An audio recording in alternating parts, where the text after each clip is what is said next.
senhor vier a ser presidente, o senhor não vai ter que trabalhar com o Congresso, com essas mesmas figuras? Veja, o PT inventa esse pretexto para explicar o inexplicável. O Brasil, eu conheço bem sua história, nunca precisou necessariamente contemporizar com essa ladroeira. O Lula, no primeiro mandato, não contemporizou. O Itamar Franco, a quem eu servi, governou sem nenhuma concessão a essa gente. Não quer dizer que é fácil, mas eu tenho a chave para isso pela minha vivência. Portanto, é mentira, povo brasileiro, jovem brasileiro, que a gente tem que se aliar com os bandidos sem ser bandido. Quem se alia com bandido é quadrilheiro igual bandido. E, infelizmente, o Lula só pensa em política, E ao pensar em política, ele não tem critério nenhum. Ele faz de conta que nós todos somos um bando de imbecis, um bando de idiotas, cegos, desmemoriados, que temos que dar amém para todo tipo de contradição dele. Então, veja, o Lula está agarrado com o Renan Calheiros, que fez o impeachment da Dilma. E eles dizem que foi um golpe. Se foi um golpe, quem fez foi o Senado, o presidente do Senado era o Renan e o Eunício Oliveira. O Lula está agarrado com o Eunício Oliveira. Deu para o Eunício Oliveira mais outro escândalo, R$1 bilhão de contratos sem licitação na Petrobras. Eu sou muito sério, eu tenho documentos, enfim. 77 processos. Não, o senhor é secretário. Vamos falar sobre os processos. 77 processos, é muita coisa. Nenhum processo, por malfeito moral. Nenhum escândalo. Nunca. 38 anos de vida pública, esses cargos todos. Sabe quantos o Eunício Oliveira, atual presidente do Senado, que ficou bilionário com contratos com a Petrobras, por isso que eu denunciava, só um chamado empresa Manchester, é porque nós não temos imprensa.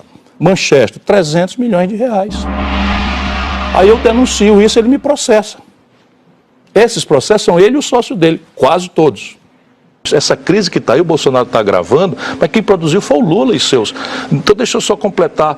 O regime sequente, eles chamam de golpe, embora estejam aí agarrados com os que fizeram o golpe, Renan Calheiros, Eunício Oliveira, são os protagonistas que presidiram o Senado, que fez o impeachment. O Lula está fazendo a mesma coisa. E ele pode fazer o que quiser e bem entender, e todo mundo bate palma, e todo mundo diz amém, e isso é que corrompeu o Lula. Eu tenho estima por ele, mas ele não se renova, ele não quer se renovar, e para ele o Brasil é um detalhe, o negócio dele é ele, e depois ele de novo. Eu sei comovidamente, eu tentei avisar o povo brasileiro, eu tentei avisar o PT que não se podia botar um homem desonesto como Michel Temer na linha de sucessão do Brasil. Eu fui processado pelo Eduardo Cunha. E lá todo mundo bajulando, o poderoso presidente da Câmara, o instrumento do impeachment. Eu chamei de ladrão porque eu sei que ele é ladrão. E agora ele está na cadeia porque ele é ladrão. Então são os processos que eu respondo. Isso, em qualquer lugar do mundo, é virtude.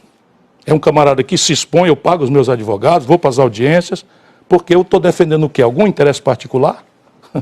Eu fui para as ruas defender Lula quando ele perdeu as eleições.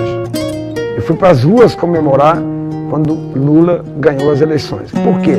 A marca do Lula não é a obra física. A marca do Lula é a obra humana. O senhor vai bater no Lula e no Bolsonaro? Não, eu vou bater nas causas da tragédia brasileira. O modelo econômico e o modelo de governança política. E isso não é uma questão moralista ou denista, que eu tenho horror a esse moralismo de goela. É uma questão de ver que isto está levando o Brasil ao fracasso. Olha no que deu. O Collor, que era sustentado nessa lógica, foi cassado. Quer dizer, o senhor não O Lula foi bater na cadeia, a Dilma foi cassada, o Bolsonaro está se desmoralizando. Será que este modelo presta? O PSDB, depois que o Fernando Henrique fez essa tratativa, nunca mais ganhou a eleição nacional. Então percebe, o que parece ser pragmático, objetivo, é a certeza do fracasso e da crise que está levando o povo brasileiro a não acreditar mais na política, que é a linguagem da democracia. Olha, ontem o Lula passeou por Brasília se abraçando com o Renan Calheiros e com o Eunício Oliveira. O senhor vai ter que fazer alianças, né? Vou fazer alianças, vou procurar fazer alianças. E a minha aliança... O senhor não está matando essas alianças com essas críticas em vários setores? Não, é preciso qualificar essas alianças, porque senão não é aliança, é ajuntamento ou formação de quadrilha, que é o que tem acontecido no Brasil. Eu estou propondo uma aliança de centro-esquerda com coisas muito claras. O que é o centro para mim?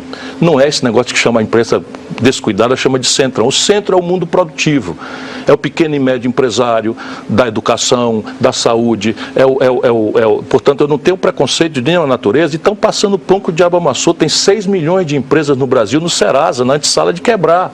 tiremos a ilusão populista de que eu tenho um chicote, vou chegar lá e botar em ordem. O que é que eu vou propor? Entre a eleição e a posse, eu vou propor a revisão da Constituição brasileira em troca de um novo pacto federativo que restaure a capacidade dos estados e municípios investirem que estão hoje colapsadas. A revisão seria uma constituinte? Não, nós precisamos obedecer o rito constitucional, que é a emenda em 3/5. Mas o pacto político aqui, ao invés de ser uma trama em Brasília pelo toma lá da cá, o suborno, vai ser uma articulação aberta, tendo os governadores e prefeitos como mediadores da relação legítima com os congressistas e partidos políticos. Nós fracassamos feio no desenho de um projeto de país que respondesse à questão da economia. Quer dizer, para enxergar isso não precisa ser de esquerda. É evidente que não. O mercado não sabe como resolver isso. Isso exige uma parceria estratégica. E o que é a esquerda?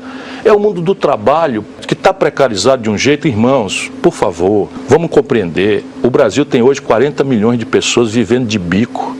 Vamos entender que nessa eleição nós temos duas tarefas, não é só uma. Derrotar o conjunto de valores trágicos que o Bolsonaro representa, mas mais importante, construir o Brasil do futuro.